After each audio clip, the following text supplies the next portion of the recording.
रणविजय सिंह, हम तोरा के पहले भी मना कैले रहनी खेत ना जोते से। ते अपना ही हरकत से बाज ना आई बे।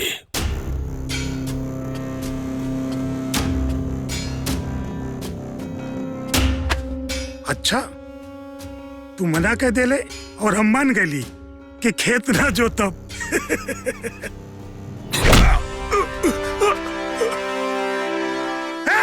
देखा क्या बड़े मारी बुढ़वा के।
जिसका खून बहाया उसने शेर को पैदा किया है, और आज ये शेर तुम गिदड़ों के झुंड पर कहर बनकर टूटेगा, क्योंकि दुनिया मेरे बाप की शान की दीवानी है और हमारे खून का उबाल आज भी खानदानी है।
लइका ना शेर पैदा कैले बानी। अगर फिर दोबारा यहां भटके के कोशिश कैले तो फिर ते ना तो आत्मा भटकी। निकल, चलो बाबू।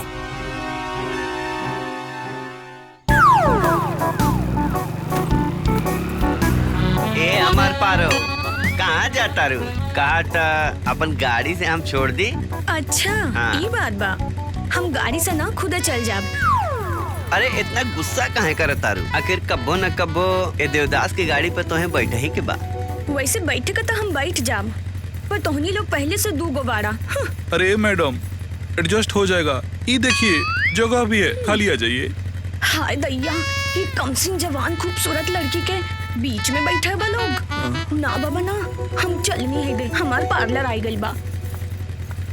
अरे रुका था, ए रुका था, सुना। देखिए हमार पार्लर आ गई। पारो, बाय ए पारो, बाय। पारो। शुक्ला, हैं? उतरा, क्या है? उतरा। क्या हुआ मामा? आज के बाद हमारे अपारो के बीच में घुसपैठ करे के कोशिश कैला नो तो हमरा से बुरा केहू ना होई। अपन थाना के हद में रहिया। अरे मामा यार फर्जी यार, तुम खिसिया रहो यार मामा। ई मामा तो मत कहा, हम खाली बिट्टू का मामा हैं, दुनिया भर का ना। ए हमरे ड्यूटी के टाइम हो गल है। अरे थाना के छोड़ेगा यार। ड्यूटी के टाइम? ई कौन है ड्यूटी ज्वाइन कर लिया बे? हेलो, कौन? अच्छा अच्छा, अब वहीं तक कहीं ना, बाकी पूरी तैयारी बा। अगर आ जाई तब बिड़े बिड़ावे खातिर तैयार बानी।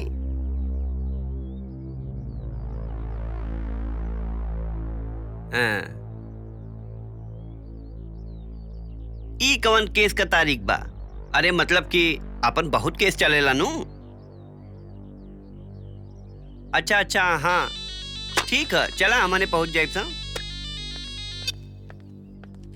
हाँ मनोहर, हाँ लेकिन ठीक से बोरवा फाटे के ना चाहिए, ना तो बोरवा फाटी तो तार टंगरियो फाट जाई। अरे जीजा जी, हाँ। वो अपन वकील भिड़ाना साहब का फोन आया ला। नेशनल टावर वाले केसवा की सुनवाई आजे बा। अच्छा वो कहत रहा ना कि बिट्टू के भी कोर्ट में हाजिर होके के पड़ी। हाँ हाँ तो ठीक बा, चल जाइयन। हम कोर्ट में ना जाए। उ का बा पापा कि आज हमारे कॉलेज में इम्पोर्टेंट लेक्चर बा और हम ओकरा के मिस नहीं कल चाहत। तब अच्छा अच्छा, वो स्कूल मास्टर के जरूरी भाषण बा। हाँ हाँ उ है। ठीक बा, तू जो हम रिपोर्ट ले। ठीक बा बेटा, ला ई काजू बादाम है, एकरा के टाइम टाइम पे खा लिया और खबरदार अपने साथी संगति के खियहिया मत। एकरा के खैला से पढ़ाई लिखाई में अच्छा नंबर आवेला। अब इनके के समझाओ कि हमारा खैला से ना मास्टर साहब के खियौला से बढ़िया नंबर मिलेला। अच्छा ठीक बा, हम चलते नहीं। हाँ ठीक बा, और संभाल के जइहा और उ अनारकली लोग से बच के रहिहा। अरे ठीक बा, बाय बाबूजी, बाय मामा, बाय माई। Bye bye bye. बाई केकरा बाई उपटल बा? ई सब रउआ के समझ में न आई, ई मॉडर्न टोन हवे। मैडम टोन? हमरा ई मैडम टोन अंग्रेजिया टोन के कोनो समझ नहीं के। गड़िया निकालो, बेतिया चलेगा बा। जानती हो डार्लिंग, हाँ बोला। कॉलेज में कब छुट्टी होके के ना चाहिए। काहे? अरे काहे की अपना आशिक जवान बा माशुका से मिले खातिर कबो छुट्टी की इंतजार ही न करे पड़ी। हाउ स्वीट। अरे इतना ना रे पगली, हमार बस चलत ना प्रिंसिपल वर्क सस्पेंड कर दी और छुट्टी वाला सिस्टम जवान बा खत्म कर सच दी। में? हाँ हमरा कितना मिस करेला। अरे तोहरा कितना मिस करीला, इतना मिस करीला जैसे तंदूर चिकन से करेला। ए तरी, कौन है यार तू हमरा के मिस करेलू? अरे तरिया, अरे कौन है बिजली के तार पे मूत रहा है?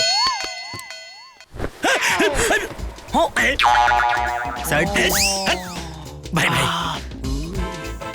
अरे तरिया, तू अपना मेहरारू से तार तोड़ के हई इतना सुंदर कन्या से तार जोड़त रे। भाई हे कन्या, काहे परे दे तरु अपन सुंदर काया पर कर छाया।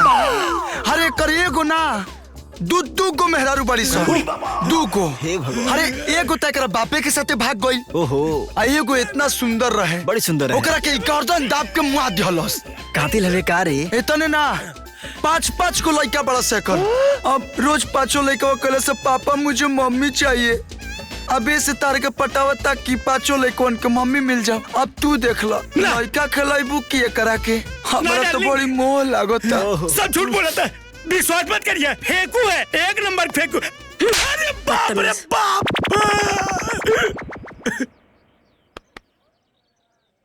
मिल गई ठंडक, भगा दे ले। ठंडक ना हे जो देख ना एसी चलता है एसी है ना। देख साफ साफ कह देता नहीं ना खेलब ना खेले देम, खेलवे बिगाड़ देम। जब तक हम कोनो लड़की नहीं पटा लेत तब तक तहनी के लड़की हम ना पटावे दे। तू तो रहा दे, तोहरा से कोनो लड़की ना पटी।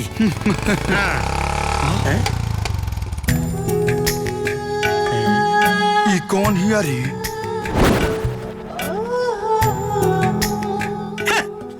लड़की बिया कन्या डिपेंड करत अपना नियत पर। चल जा का। चल चल चल।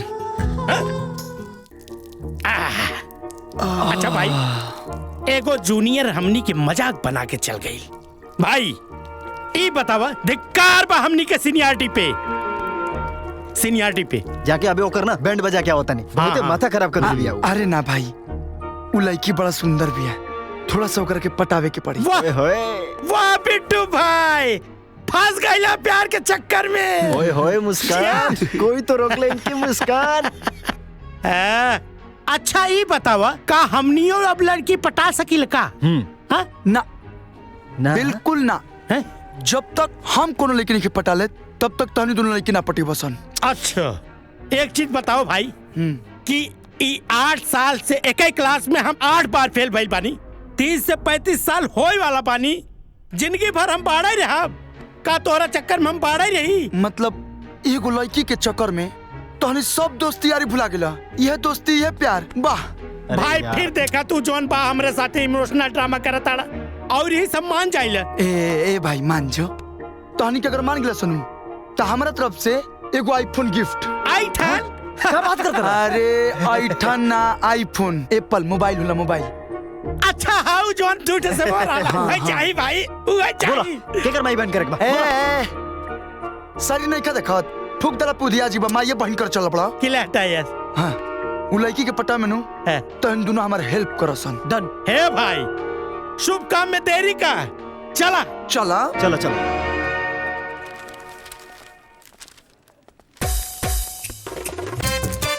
ओए उठिए, बाहर जाइए। एग्जिट, निकलो बाहर। मैडम जी। महानुभाव आइए, स्वागत है। Excuse me madam, sit down. अरे बैठा। हाय हाय। वैसे मैडम आपका क्या नाम है? काजल सिंह। काजल सिंह, क्या खूब नाम है, बहुत अच्छा। अच्छा तो ये बताइए किस टाइप का लड़का पसंद है? मतलब चॉइस, आपकी कोई चॉइस है? मैं यहाँ लड़के पसंद करने नहीं आई, पढ़ाई करने आई हूँ। और वैसे भी मुझे ना फेकुचंद लड़के पसंद नहीं है, जो बार बार सिर्फ ब्रांड्स का नाम लेके लड़कियों को इम्प्रेस करने की कोशिश करते हैं। और हाँ, मुझे वैसे लड़के भी नहीं पसंद जो एक लड़की से बात करने के लिए 8-10 लड़के को लेकर आते हैं। और कुछ भैया? हाँ?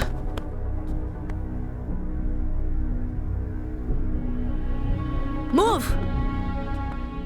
अरे ये भैया के कर कहतिया। हो गई तसल्ली। साला हम हेतना ब्रांडेड कपड़ा पहन के करके इम्प्रेस करे नहीं, और ये कहती हमको ब्रांड नहीं पसंद। गजब लड़की बिया रे। हे भाई सही कहले, अगर ई लड़की पटावे बिया ना तो एक काम करा, ई आज से ब्रांडेड आइटम जॉन अभी तक ले पड़ा, ई पैंट, जैकेट, कुर्ता, टी शर्ट, जूता और यहाँ तक चड्ढी उहाओ हमनी के दान दे दे। तोहरी की ना हमरा के कोनो दोस्त नहीं के मिली, समझला? एकदम सिंपल सैंपल बन के कॉलेज आइल करा। बाय बाय, अपना ध्यान रखिए, भूलिए मत।